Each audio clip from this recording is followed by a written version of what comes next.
everyone. My name is Michelle, and today I am flying without Gillian, which I'm a little sad about. I was telling her earlier that it's a little like, you're like running, you have to run all the legs of the relay, but I am so pumped to speak with today's guest, Tausha Simon, who I'll say I had heard about, who was like this incredible human who could like do all these things, but I had not actually interacted with until we were on this interview panel together.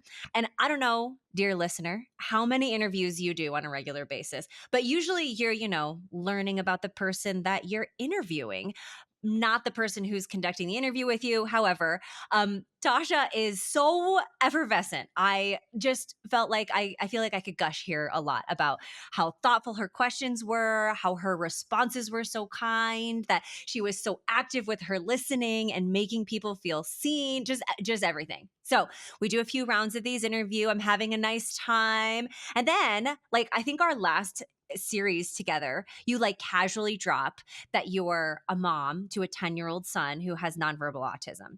And I think to myself, I'm not going to do this interview with this person. I have to know more about Tausha. She is this compassionate, thoughtful person who brings her full self to work, and her work spans personal development and executive coaching. Plus, she's the marketing manager at Aspect right now, plus parenting. People, I think you got to really buckle up here because I'm excited about this. Thanks so much for being here, Tausha. Oh, thank you, Michelle. What an intro. My goodness. Thank you. Thank you. Thank you. Let me know. I'll write your LinkedIn bio for you. Okay. So what brought you today to like where we're sitting, you being this incredible human who can talk about all these areas with like this incredible expertise? How did you end up here? That's such a powerful question. And like really thinking through it, I'm like, man, life has brought me here. A whole lot of living.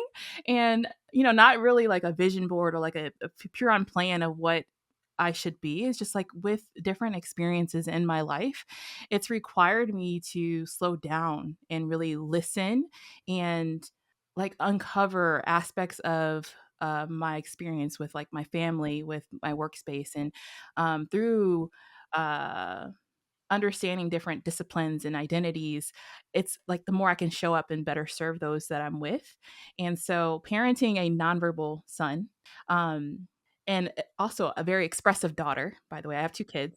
And so, there's very different parallels there, right? And it requires me to really tune into aspects of them and differently, right? And how I show up into the world, the workspace, and really all spaces. So, it's required me to really become that safe space for those around me, which you mentioned. Mm. I try to show up kind in all things, right? Because everyone thinks differently. Everyone responds differently or shows up differently. Like my son, who's nonverbal, I have to really pay attention to how he moves. He can't tell me he's in pain sometimes. I have to just look at all variables to figure it out. And so there's just like different nuances that we have to I'm willing to show up in that way. And it's helped me navigate my own emergence, right? So when I look at autism or neurodivergence, they're really emerging into who they are. And Mm. so that's where I would say it's not like a special title or anything like that. It's just lived experience, more or less. I love that. When did your kind of journey, because you have this blog and podcast, GreatFully You. Yeah. You talk about like rest and you talk about kind of this whole person, and you've done some executive coaching. Like, where does that person come from? Like, did you kind of know that that's who you were going to be? Like, how do you end up as this like executive coach, Yeah. marketing? Like, what kind of brought you there? It's definitely not been linear at all. The Most best of my stories never are. yeah. Well, when I was working at a corporate role prior to this for about 11 years. And so doing marketing, sales, like you name the title, I probably did it. And in that role, I decided to transition from that. I had to choose whether to stay present with my kids and having PJ, that's my son's name, have the resources he needs local I live in Arizona. Here in Arizona, we have amazing services that support him, or relocate for this job that I had been doing for years. And so in that moment, I had to decide, okay, what do I do? How do I show up? What's the right decision? Is there really a right decision? And prior to that, I had already been asking myself these questions of what does it mean to show up beyond expectations? Right. And so I had to really weigh my options. I knew my son is in such a pivotal age right now. He's 10. If I moved and he didn't have resources consistent, how would that frame his life in the future? And so Gratefully You really was birthed out of that um, ideation, right? Me being able to process, because I think all those who think differently are great. And when we step into our fullness and show up fully, whether you're someone who's verbal or nonverbal, we all need an essence of that. There's brilliance in who you are, right? And so, as I was asking that question, outside of the titles that I bear, who am I? How do I show up in the world? How do I serve my family and those that I'm around? So that's kind of where the Grateful You has stepped in, and I help usher people to remove themselves from those titles or expectations and really find the core essence of who they are, not just what society said they should be. When you ask yourself the question, who am I? Like, what did you decide? Well, that my core essence is to love, and that love is how I show up. So in every room that I walk into, I see the person, I see who they are, I truly listen to what they're saying beyond just the words. Because, like I said, my son has taught me to see beyond and listen beyond words. What does that look like? And so when I'm coaching others, sometimes they don't know or have words to what they're feeling and why they feel that the way that they are. So I look at the nervous system, the trauma responses, things that they may not realize that that's being triggered, to help them reflect back to the core of who they are in all their fullness. Maybe some younger child experiences, like our familial grow things that we grew up with, can impact how we show up in the world as an adult. And how do we shape our experience and retrain our mind to then show up better for ourselves and for others? Ooh, I could talk about that, I think, all day. What are the sorts of things that you watch for or that kind of like signal you like, "Oh, okay, I see that. I know what's happening here." With a coaching client, or Yeah. yeah. So sometimes one of the key things I look for is, are you really experiencing joy in your daily Mm. experience? When we are passionate about what we do, we're allowed to create more joy, more fun, more life, right? So like oftentimes when I'm listening to what people are saying, are they feeling like they're restricted? Do they feel like they're in a box or controlled? are are they resting? Like, what does that look like? What are they feeling like the weight of the world are on their shoulders? How do we break down those layers to be able to get to the core of what they desire? So, for example, I'll use my husband as an example. He works in insurance, right? But he also is a videographer as well. So when we were first married, he had a desire to create. He's a creative. So am I. I'm a creative. But you still need to have the financial means to be able to create, right? So what does that look like? Well, if you are there's moments where I saw that he would go into a deep depression because he likes his job, yes, but he wasn't creating. Mm. If that's the core essence of who he is, how do we get you to create again? And when you're creating, you bring that joy into your workplace because you're not tapped out. You feel like you can really, truly, you're living again, right? So that's I would say, some of the things I'm listening for. Where's their joy? That's incredible. What led you to notice that? Like, how did you equate joy with that sense of like freedom? I think back to kids, right? Like they're such great teachers. My daughter, for example, she's also very creative. When I think about how easy it is for her to let things go, or to sit and just draw and have such a one idea can create so many others. And there's a point in time, even in my experience, where I wasn't creating. And I'm just in a habit of routine, and I get bogged down, and I'm like, okay, we wake the same schedule every day, and then comes the weekend, I'm too tired to do anything that I love to do. That's a problem. So how do I make small shifts to then be able to excite more joy? One of the things that I've done was I used my daughter as example, but she actually encouraged me by looking at her example. I bought myself a paddleboard. Do I know how to paddleboard? No. Have I been on a paddleboard before? Absolutely not. But I'm like, ooh, let's go do it. Why not? By myself in the river. Cool. But that one experience of me saying, let me think like a kid again, to do something fun that I've never done before, being creative and curious, it actually opened the doors for more ideas to come forward that I didn't expect. And so following my daughter's or my son's ideation of what they're doing to create, and they live so present in the moment, I want to mirror that. And so I hope that answers your question. Yeah, yeah. Yeah. I absolutely believe that. I have like very strong opinions about like it's well, specifically for myself that like I could not be a stay-at-home mom. Like just me, like I don't need to apply what is for me to everyone, but like I during COVID like I was at home with the kids and I was like I don't even know what to do with myself. And I would find myself, kind of doing that like I'm so exhausted I like can't, I exactly what you're saying. Like there wasn't that like joy and space. And so actually I kind of came around then to like, well, I really enjoy working and I think it makes me a better parent. It makes me like a more present parent. I know that seems like a little bit backwards, but like letting my brain go do something else and parent, like it just made me better at both things, you Yeah. know? And now feeling like you were saying bringing in some of those like fun elements like a couple of years ago I started playing when my kids were a little older. I started playing like rec center volleyball. Yes. Like you should know I'm like not very tall. I'm like 5 feet and a little bit, right? So like now I'm not a volleyball like goddess by any means, but like it's so fun and just like getting to go do something that's like just pure fun and it's not like no pressure whatever, like it just frees up so much other space. Even though it takes time, it ends up like freeing up more space for everything else.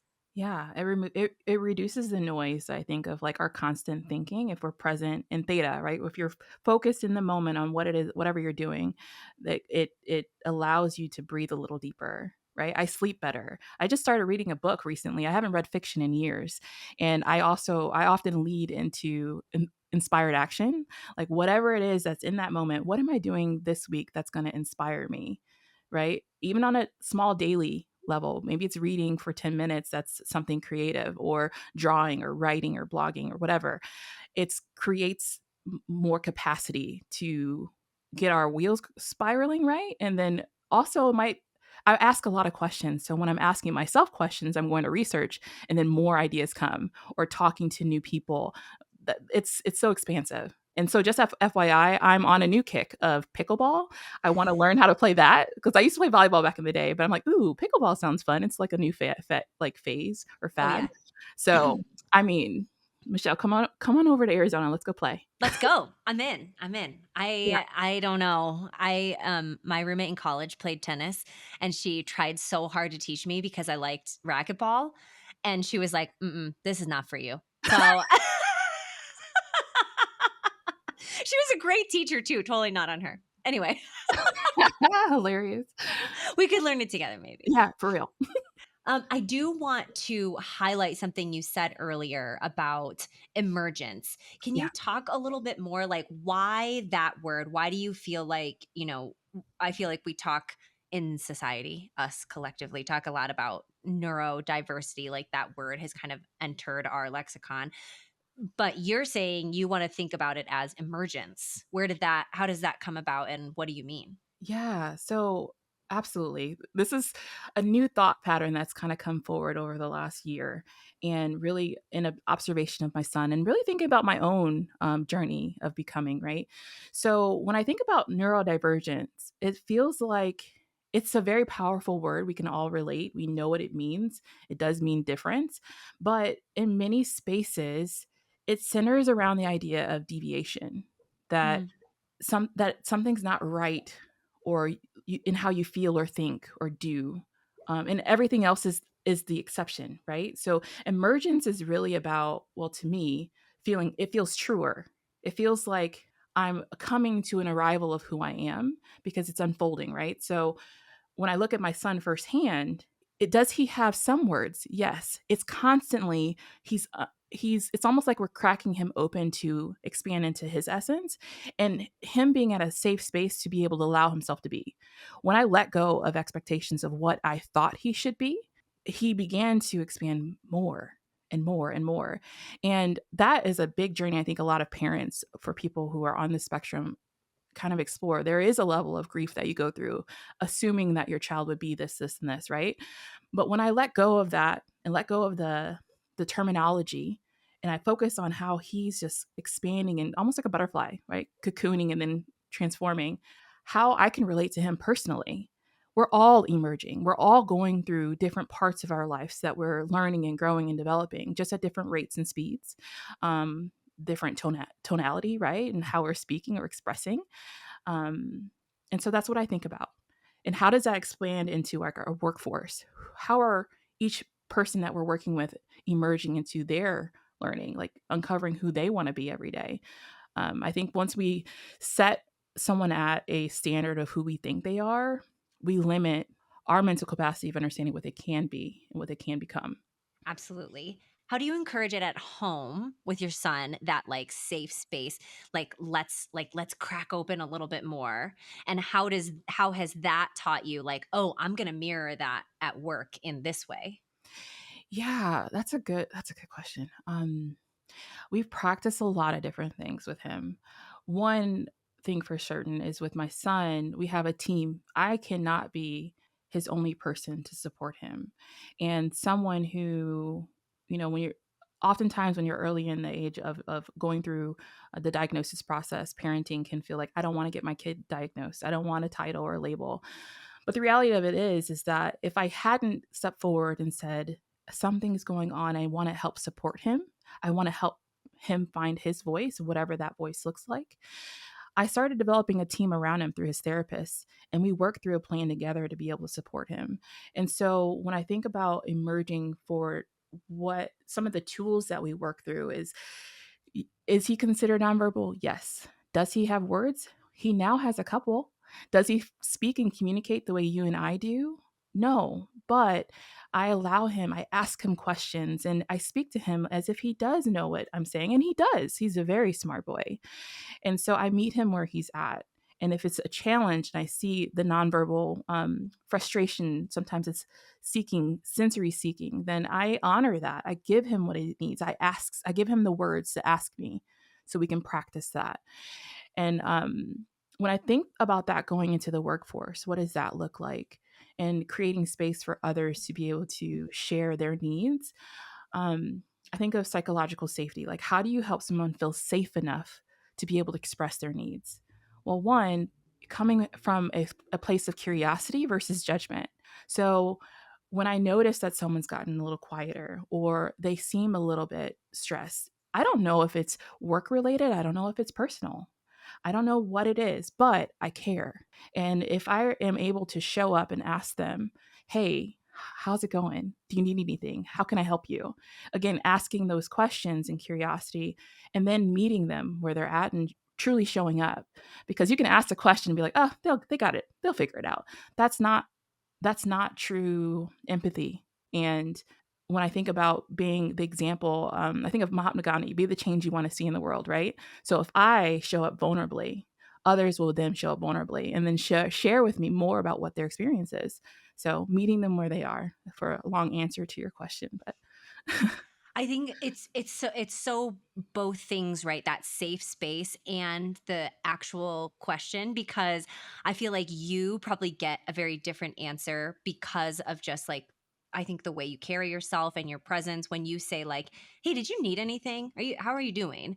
Where like I feel like often I show up, especially when like if there are people around, I'm usually like responsible for, their general like, did you have food today? So I'm doing a lot of like, did you need something? Like, I don't really mean that. I'm just saying it because you might, and then I really only get, like, yeah, I need a glass of water or whatever. Like, I wish you had gotten soda instead of this bubbly water, whatever, like I'm not getting those things, but I like what you're saying and want to highlight that that safe space is so important for you to be able to say like, hey, did you need something from that, or like do you need anything? Just the space that you're asking that in is so important. You know what's something just to add to that? I was thinking about asking that question, do you need anything? For example, my son may not be able to tell me specifically what he needs. So thinking about it from a work perspective too, I know as there's times where I don't know exactly what I need because we're all figuring it out, right? And for my son, sometimes I'm like, hey, do you need this or this or this? And I give him options. And then he might be able to ideate or come up with something else that he wants. And I feel like that's exactly what we do in the workforce too. Not putting words in their mouth, but creating space to be like, hey, have you considered this and this and this, right? And then that opens the door for them to share.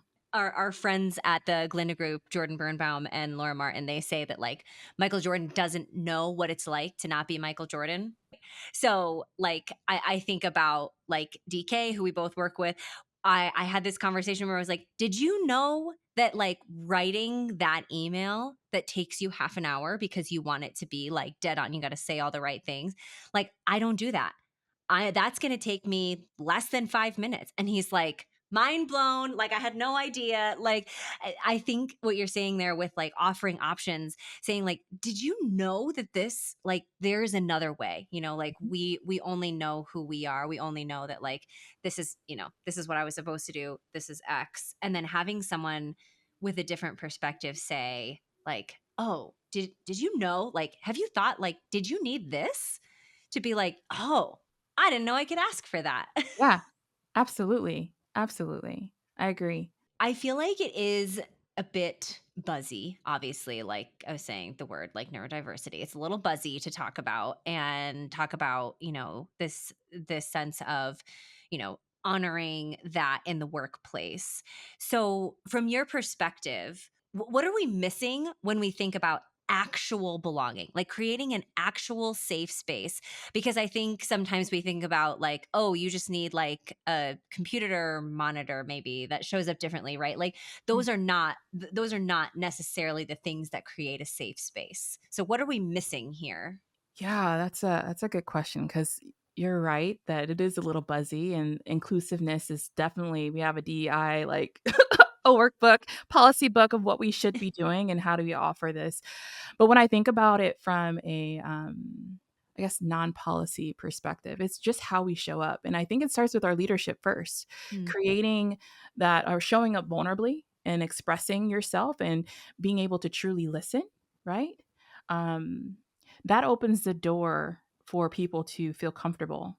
If someone comes to you with a question and a statement and they feel judged or they feel like you're not listening, it's going to shut them down. And will they open up again? It's going to take much longer for them to be able to do that, right? So I think that is the key. Everyone desires, whether um, neurodivergent or typical, everyone desires to be understood, to be seen, and to be heard. How are we doing that for each person? It's individual. It's requires intimacy. And some people are uncomfortable with being intimate, meaning vulnerable, right? Because they're like, we're at work. I don't want to do that. We're on a mission Yeah, to right. hit the goal, the quota, things like that. But the thing is that, and yes, we do need to do that to be a functional business, right? And to have success in our experience at work. That's very, very certain. We do need that. But if you are able to create space where someone feels like they belong and their thoughts matter, that their ideas matter, more creativity will then begin to flow, therefore creating more innovation that will ultimately impact that ROI, right? So how do we slow down, create presence, then you'll yield performance, right? Mm. I love that. I have a question that is spawned out of that, but I have to lead with this story first. That it's I just you might have to hang with me. Let's go. I'm ready. Let's ride. Okay, all right. So I coached my daughter's rugby team. She's 6. So I had a bunch of 6-year-olds, and I get a roster ahead of the season. And on my roster, the parents have listed that one of the kids on my team has autism and a visual disorder. And I'm like, cool. I have interacted with a pretty wide host of other students, particularly. That's kind of where my background is, who have autism. I've talked with their parents. I don't have a ton of education, but I just have a lot of like Lived experience. just lived experience, Yeah. So I'm like, cool. No problem. However, something that I have never done that I realized is that I have never spoken to a bunch of 6-year-olds about their teammate who has autism. Like, I know what to do. I know how, like, hey, I'm going to slow this down. I'm going to answer your question. I'm going to give this to you really straight. Like, if you're asking me a question, I'm going to show you I'm listening. He was very verbal, like had a lot of things to say. And so it was like, okay, I know how to handle this. However, I did not know how to handle the questions of the kids kind of around, like, well, why is he doing that? Why is he over there? And I realized that translates into the workplace as well. So maybe you can answer that on both fronts, not Yeah. necessarily like you have to have the answer. Um, but how do we help the people around kind of uncover, and help in this emergence and contribute to that for, your kid that is emerging? And also, how do we do that at work, right? Like, how do Well, we help each other kind of with that emergence? that's such a solid question and something that I often think about because, again, with my daughter being typical and my son having the autism, she's younger than him. She's 7. So I'm getting a lot of questions from her that I'm certain other children would have Mm, for my son, right? Why doesn't he talk to me? And they try to talk to him. So I have had to really work on myself to say, one, I'm so protective. One, I don't want any bullies. right. I'm definitely super mom in that way. Like we're gonna talk this out, right? And it's tough. I feel like it's a navigating his autonomy because how dare I share that he's autistic with everyone unless he Right. wants me to. And he can't tell me that. But like in this scenario, I'm talking about my experience and how as a parent I'm working through it, right? So when my daughter asks, why doesn't he answer my questions or what I don't know how to be around him because he's not talking. He doesn't always play with me. So I'll help cultivate words or find games to help them play with. So if he loves his tablet, I will try and create experiences where they can play together and he can show him. He's a numbers guy. He is so brilliant. And so my daughter is more into reading and artsy and she's storytelling. So when she's doing homework, I'm like, well, why don't you ask your brother? And he is a whiz. So he can like, okay, da, da, da. So showing her his strengths Mm, and helping her understand, well, he's really good at this and you're really good at that. Let's work together to solve this problem. And so creating those experiences. Now, taking that into the work experience, that's a little different. Like, because you can't just out somebody. That's not right. cool. Right. And there's moments where I'm not diagnosed, but there's definitely after watching my son and seeing these things, I'm like, oh, I have some tendencies for ADHD, right? I'm like, okay. And so I can talk through it and I can relate to it and I can see when I'm actually activating and I'm like, okay, I need to go take a sensory break. um, but I'm not gonna go talk to someone else and say, hey, are you, that's not appropriate. But if they are willing to share that, I would love to hear it. But it goes back to them feeling safe enough and feeling like they won't be judged to then be able to share that. Right? Like for me, I am really good at looking for gaps in systems. That's like a superpower. And I can talk through that, but I have to have a space for someone to actually hear. If I'm seeing something as a gap, will they take offense to it?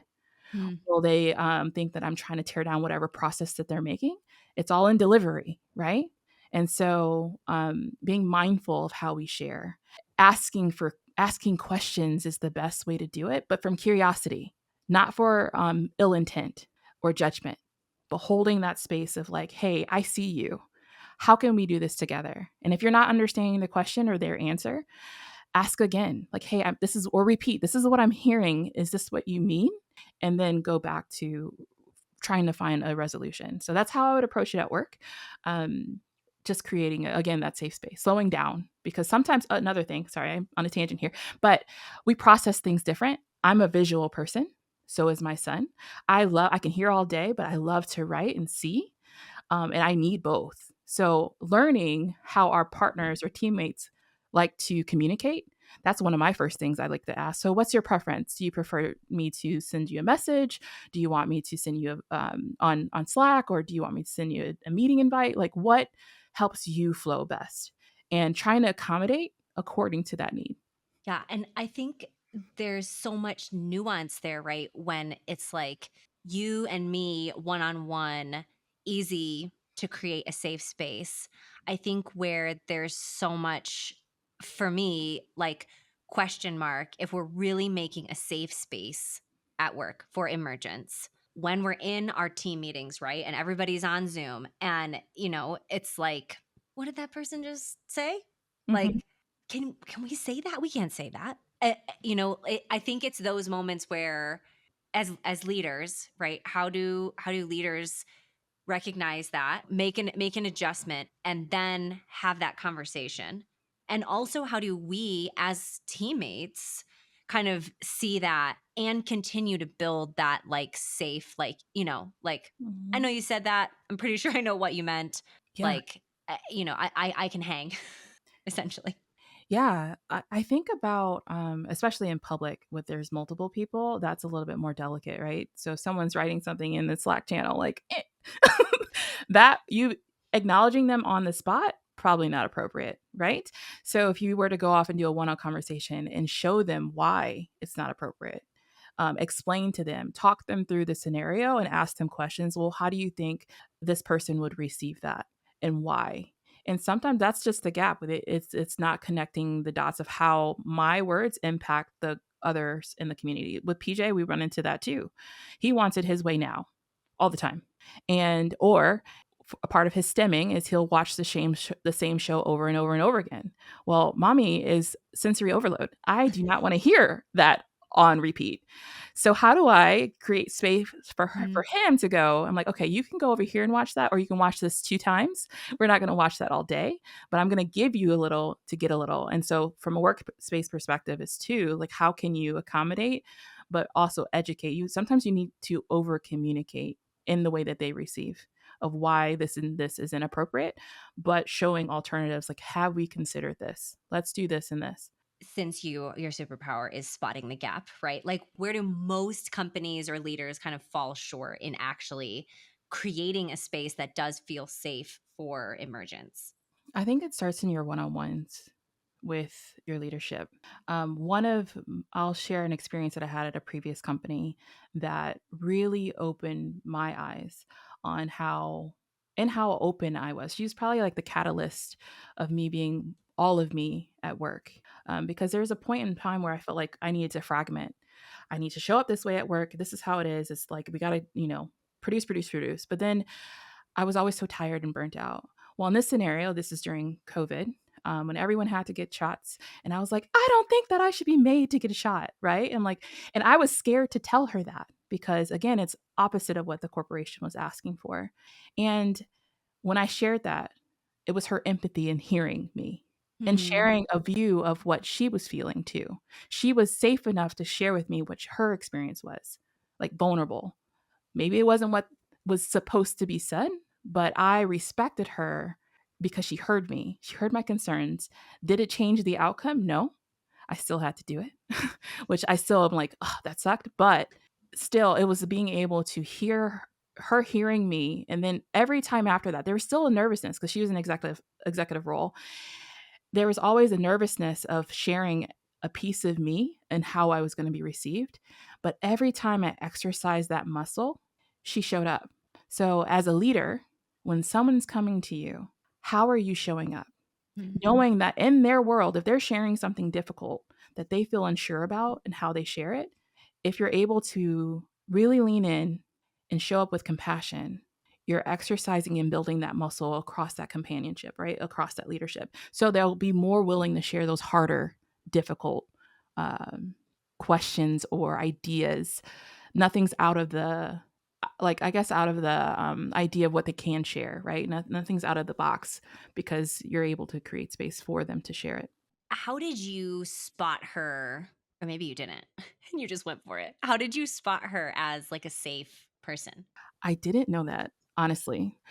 Um, Maybe, okay, maybe now, if you can look back, like, yeah. how do you spot somebody who you're like, "Yeah, yeah, that person's safe for me?" So it's interesting. The more that I got more comfortable with my voice and how I show up, others around me had created space for me, right? So when I think about I'm going to get a little wooey, but the law of attraction, who we are, those who are around us can mirror. So if I'm showing up in fear and I'm expressing with the idea of victimhood or fear, more than likely someone will result back to me that same type of energy. So in that moment where I was afraid to share it, but I knew that if I want to grow professionally, I have to step out on faith and say, I'm choosing to show up with me, and these are my honest feelings.